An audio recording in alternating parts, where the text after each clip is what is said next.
Hello and welcome to the Journal. I'm Steve Kendall.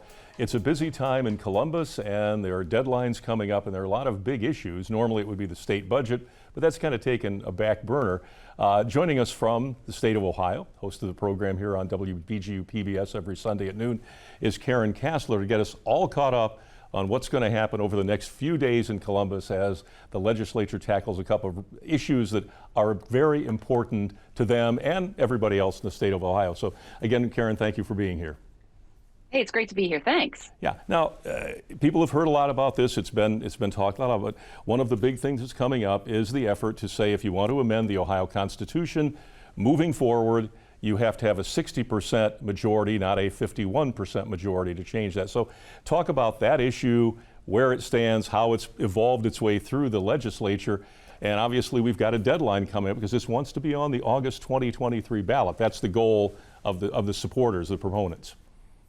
Well, a little bit of history here. This first started back in November, and that was when we were in lame duck session. So when the legislature, after the election, before the session ended, and there was an attempt to try to move this forward. It moved through the House and then it stalled in the Senate, and so it didn't move. Now, what they're talking about here is a resolution that would require 60% voter approval statewide to amend the Constitution. And this time, in the new version of this, it would also require that signatures for putting a constitutional amendment before voters come from all 88 counties. Right now it's only 44. And it would also eliminate a period. There's a 10-day period where if you submit signatures and you don't have enough valid signatures, you can go out and get more signatures. It would eliminate that. That's the proposal that came forward in January. And let's be clear about what this is about. I mean, the supporters of this have said that this is about protecting Ohio's Constitution from big money out of state special interests. But it was clear that one of the sponsors, Representative Brian Stewart, he had written a letter to his fellow Republican lawmakers saying that really the driving issues here were about keeping amendments on abortion and gerrymandering out of the Ohio Constitution. So that's really why there's this push here. There are two groups that are working together now to put a reproductive rights and abortion access amendment on the ballot in November. And lawmakers want to get this 60% threshold in place because that will make it so much harder for that abortion amendment to pass in November. And so May 10th is the deadline to make the August ballot. They missed the May ballot, May primary. So this would be the August special election, which they also have to create because they banned most August special elections during lame duck last year. Right. Yeah, it's an interesting turnaround because several people who are currently, the governor, people like that, the Secretary of State, were very supportive of eliminating August elections. It was unneeded, it was a waste of taxpayer money, et cetera, et cetera, et cetera. Now they're in favor of it this time around. And I guess when you think about it, and we've talked about this before, we had an August special election last year, even because of the redistricting issues that arose. When you look at that, where does this stand right now in terms of what we think is going to happen? Because the governor said, if this comes to my desk, I will sign it. Is it on track to make it to his desk at this point? That's the real question here. The legislature does have to pass both the resolution, and that once the Senate passes the resolution, it's done, and the governor doesn't need to sign it. But the governor said he would sign the bill to create the August special election. He's strongly anti-abortion, and so that's why he would sign that, even though certainly it looks like a flip-flop. Because again, lawmakers last year, just in December, the law took effect on April 7th, just last year, banned most August special elections because they had low turnout and high cost comparatively. And it's interesting that the legislature has now potentially will use the August special election in 2 successive years, where school boards and local governments have been urged to avoid the August special election because of those high costs and low turnout. Last year, you mentioned the primary, the statewide primary. And that was a result of the inability of the Republican-dominated Ohio Redistricting Commission to come up with maps that were ruled constitutional by the Ohio Supreme Court. The supporters of those maps then took those to federal court, and that was the order, was to have this August special election. Turnout was 7.9%. Now, people who support this time having an August special election to vote on the 60% threshold, they say, oh, no, it's going to be a lot bigger this time because we're all talking about this. A lot of attention is on this. It's also August, and Right. August is a time when people are on vacation, people are not thinking about politics. The special election in August would potentially be a very low turnout, I Right. would And think. yeah, and having done poll work and worked all three of the elections in Ohio in 2022, that was a fairly quiet day. People weren't all that enthused about primary races for those particular things. Now, it is possible, because this issue has gotten a lot more attention, that maybe we'll see a better turnout, but the reality is it's not going to be as if it was on the November ballot, which has always been the argument. You want to put it in November when people are accustomed to voting, therefore you'll get turnout that is more representative of what the voters want. This runs in the face of that, and especially when numerous, previous governors and previous secretaries of state, to a person, I believe, the last 5 or 6 in each category, the ones that are alive, obviously, have said this is not a good idea, the 60% part. They haven't really talked much about the August part, but they really aren't in favor of the 60% constitutional amendment margin. Well, I think the question is how you're going to do this. Mm-hmm. That the idea of doing this in an August special election when turnout is typically very low, Right. it's been viewed as bad policy. That if you're going to make something such a major change to the Constitution that will be potentially permanent unless another constitutional amendment overturns it, you have to have the widest number of voters possible. And there's even, the groups that are against this, it's an army of opponents.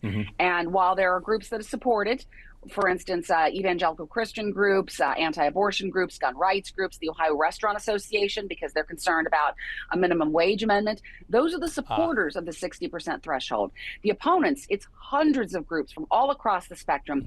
Like you just mentioned, Ohio's 4 living ex-governors, Republican and Democrat, 5 of the last former state attorneys general. The only 2 who were not on that letter were Mark Dan, who you might remember was a Democratic attorney general for about a year till he resigned because of scandal, and Mike DeWine, who's the current governor and apparently supports this.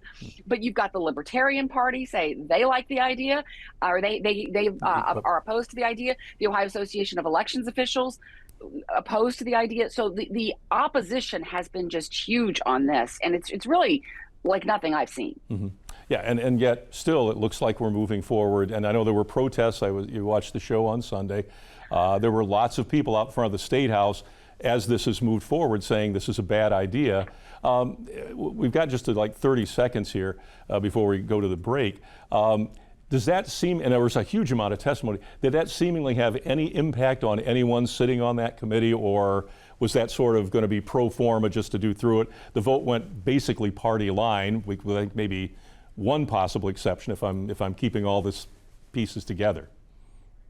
I'm not sure that voter outrage or protests really make that much of a difference, but I recall Senate Bill 5, the collective bargaining law that affected police officers, firefighters, that sort of thing in 2011. There were huge protests about that. It still passed. Then they went to the ballot and overturned it. Right. So, this has a vibe of that, where people are really concerned and showing their concern by coming to the Statehouse and testifying and writing letters and doing all that. Okay, well, we come back to talk a little bit more about that, and then obviously Senate Bill 83 is another hot topic as well. Back in just a moment with Karen Kasler, host of the State of Ohio, here on WBGU and The Journal. Thank you for staying here with us on The Journal. Our guest is Karen Kasler, the host of the program The State of Ohio, which is seen every Sunday at noon here on WBGU PBS. Karen, one of the things that's ironic about this is, and I know when you talk about the constitutional amendment, the 60% voter approval package, one of the reasons that the supporters have stated is this will keep large money outside influence from coming in and skewing an election in a way that the voters of Ohio don't want. We're 51%. We're on that tipping point. But one of the things that has come out as this has evolved through is that one of the big supporters of the 60% voter approval margin is an out-of-state big money donor, which would seem to be exactly the kind of thing you don't want to have happen here. But talk a little bit about that. Yeah, there's a political action committee called Save Our Constitution PAC that's been set up to try to pressure House Speaker Jason Stephens to call for a House vote on this, because Stephens has been kind of the wild card here. I mean, obviously, as the Speaker, he has tremendous power, and if he doesn't want something to come to the floor, it's not going to come to the floor. And at first, back in March, he said that he didn't want to have an August special election. Right. And that boards of elections in counties have told him they don't want one either. And then about a week later, he backtracked on that, saying it's possible we could do it. And so there's this group, Save Our Constitution PAC, which is almost exclusively funded by Richard Uihlein, who is a Republican billionaire mega donor from Illinois. And so, yeah, it sounds like an out-of-state special interest. When we asked one of the sponsors of these resolutions, Representative Brian Stewart, a Republican, about, hey, what's the deal on this? This is an out-of-state special interest who's funding the campaign to try to put this forward. He said, well, that kind of proves the point that we're trying to make here, which I thought was interesting to I guess, own that. But certainly the casinos have been the big thing that have often been pointed to about the out-of-state big money special interests. But one thing that does stand to be noted here is that if the legislature wanted to have done something about casinos, they could have put their own constitutional amendment before voters after the casinos were put into place and made some changes. They never chose to do that. Chose not to. One of the things too, in talking with, when you talk with people who watch politics, of course you get different perspectives on this. They look at the 60% margin as being removing democracy from the state of Ohio in one fashion, because we've always been told you just have to win by one vote. You win by one, you win. Now you have to win 60-40 to actually win, in essence, or have a 60% approval, not 51. And some people see that as being anti-democracy because of that. Of course, again, other people, as you said, the supporters have a different view of how that works. Right. I mean, the supporters say that they want there to be a higher threshold. And there have been arguments for a higher threshold. There are two states that do require 60% voter approval to amend their constitutions. 10 years ago, the Ohio Constitutional Modernization Commission took up this discussion, and there was a recommendation to go to 55%. But there was also, they would pair it with some other things to try to urge groups to use the initiated statute route, which is to try to create a law rather than a constitutional amendment. The concern about creating a law, though, is if you put a law, say, for instance, there's likely to be a recreational marijuana law proposed on this November's ballot. There's a worry that if that passes, then the legislature could just repeal that law. And so the question would be, how do you combine these two things to still guarantee some sense of democracy? But the idea of 60%, the opponents say it's very clear that 40% of people then basically would get to decide whether this goes forward or not, whether this goes into the Constitution or not, whereas a simple majority of 50% plus one is fairer. That's what we use for deciding, for instance, races for candidates and everything from the president on down. Yeah, exactly. That's been the mantra is you have to win 51% of the vote, or 50.5 or 50, just barely. If you have 50.1%, you win. 50% plus one vote. That's plus what one vote. Need. And I think the other thing now, you've got these two pieces here. You've got the voter approval, the constitutional amendment portion, and then you've got the special election. They both have, because obviously if you do the 60% and that gets approved, but you don't approve the August election, that sort of that confuses us even more. Does that mean it goes to, then they'd have to talk about doing it in November, which then raises another whole issue if something would pass by 51% in November and yet they approve a 60% approval rating. That's why this August thing is so important to supporters, obviously. Right, because the proposal to make it 60% to amend the Constitution, you'd only need 50% plus one to get that passed. Right, but that would not affect other potential constitutional amendments on the same ballot. And so there's a real question about whether, if there is not an August special election, could that vote go on the same ballot as the Reproductive Rights Amendment? But there's also the question of whether lawmakers want to do that, because they're doing this ideally for the abortion and gerrymandering amendments. But what about other things that maybe Republicans want to see done? I mean, there's a group of Republicans, pretty far right Republicans, who want to see a constitutional amendment that would ban mandatory vaccines. That's probably not going to get 60% support. So there's some concern about, hey, do we want 60% requirement forever? And even my Statehouse News Bureau colleague Joe Ingles asked Senate President Matt Huffman, hey, if the abortion amendment passes, are you still going to try to do the 60% approval if you haven't already gotten that in place? And he said no. I think that's pretty telling of what this is really aimed at.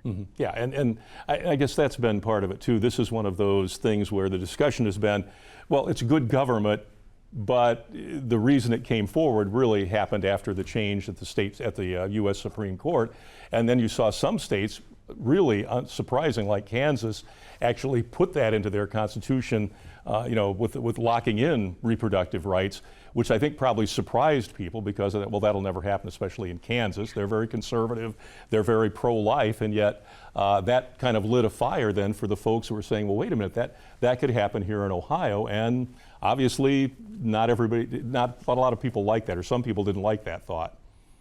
Well, it's passed in the states that have put reproductive rights into their constitutions. It's passed in blue states and Democratic states pretty strongly. Sure. In red states, it's also passed, but not by 60%. And that is the key there. That is the point, to try to make sure that it doesn't pass that 60%. That it doesn't pass, you raise that threshold, and then it might not pass. And so that's why they want it in place. Yeah, well, this and what its background is an incredible, that cliche, it's an incredible wedge issue that's going to be out there for voters to look at, maybe in August and something in November, who knows. When we come back, obviously the other thing that has maybe attracted a certain amount of attention is Senate Bill 83, which deals with higher education and the way that will function moving forward. So we come back, we can talk a little about that as well. Okay. Back in just a moment with Karen Kasler, the host of the State of Ohio, here on The Journal. Thanks for staying with us here on The Journal. Our guest is the host of the State of Ohio, Karen Kasler. Karen, the other large issue that's looming at the legislature and has been now is basically a way to look at redesigning higher education in the state of Ohio.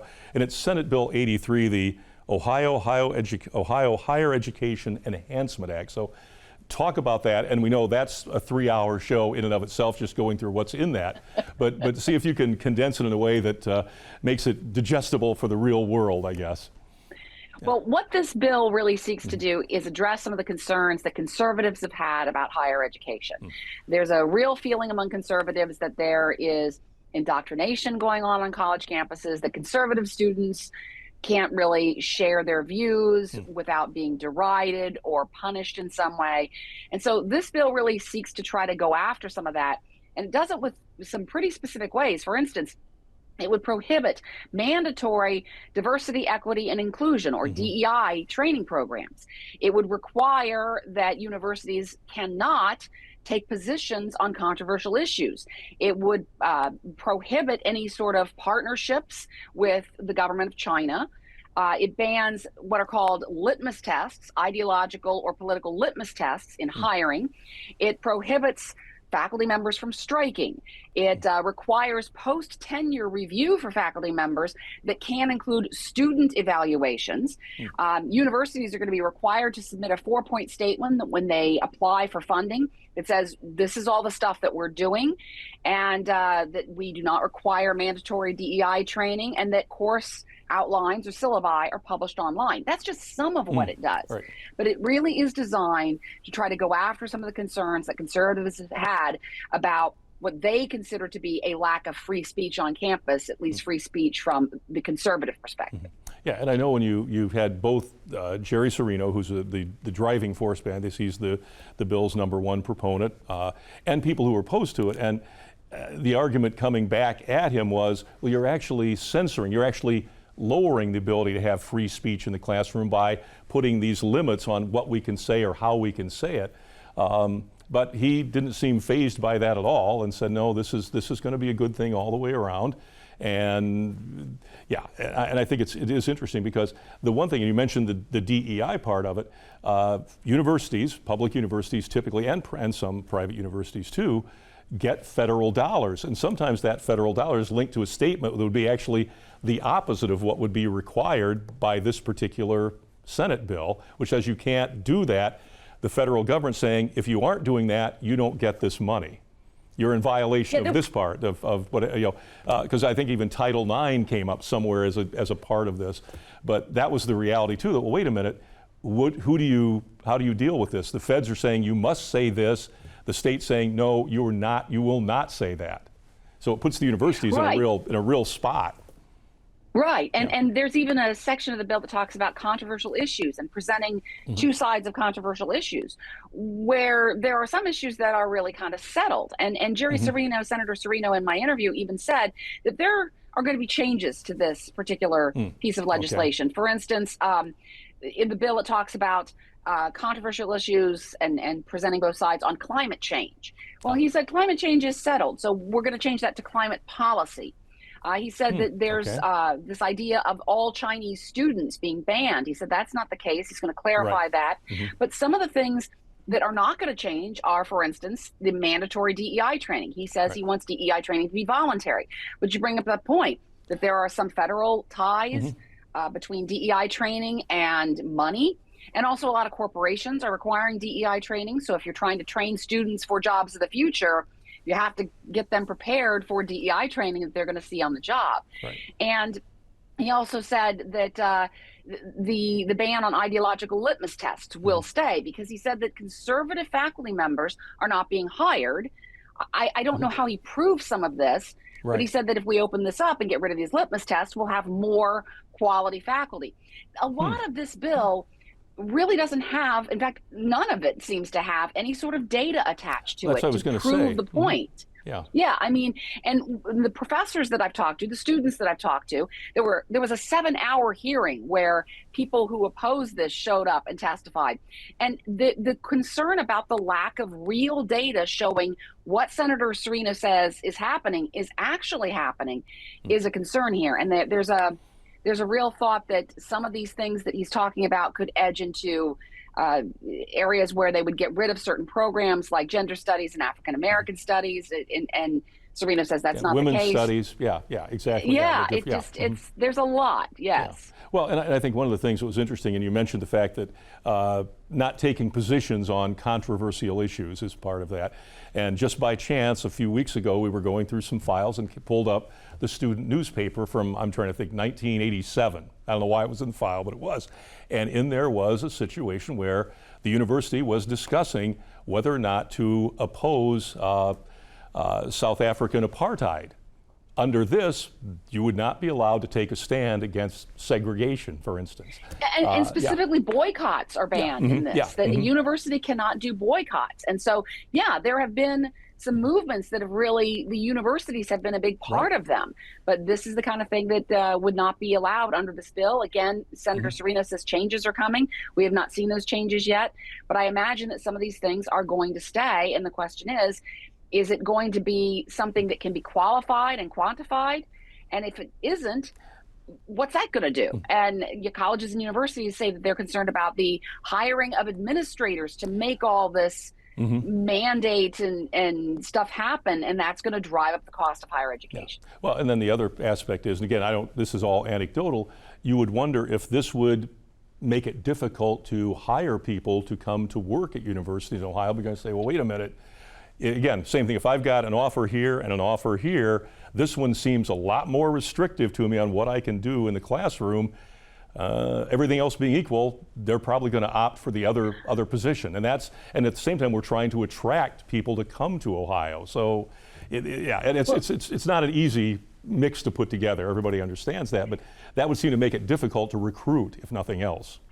There are certainly conservatives who would say, hey, wait a minute, I would think that this would allow me more freedom because my conservative views would be embraced a little bit more. But, there are other people who see this as being a policy that just verges in toward racism and gender bias and all the things that we're trying to move away from. Yeah. It seems like this is a great education social experiment, which usually is a bad word in certain parts of the political spectrum, but maybe not in this case. That's where we'll have Opponents to are calling it opponents are calling it the Ohio Higher Education Destruction Act, and I think that's interesting. Yeah, it shows you the divide, the perspectives on this. So we'll have to leave it there, Karen. We'll get back in touch with you again downstream a little bit and on see the how state budget. yeah, state budget. Yeah, that small thing, the state budget. No big deal going on there. Everything's cool. We'll see with that. So yeah, we'll touch base again in the future and get caught up on how this all evolved over the next few days and see where Ohio is come the end of May and going into June as we look at the legislature in Columbus. So thanks again for being here. Great to be here. Thanks. You can check us out at WBGU.org. You can watch us every Thursday night at 8 o'clock on WBGU PBS. We'll see you again next time. Good night and good luck.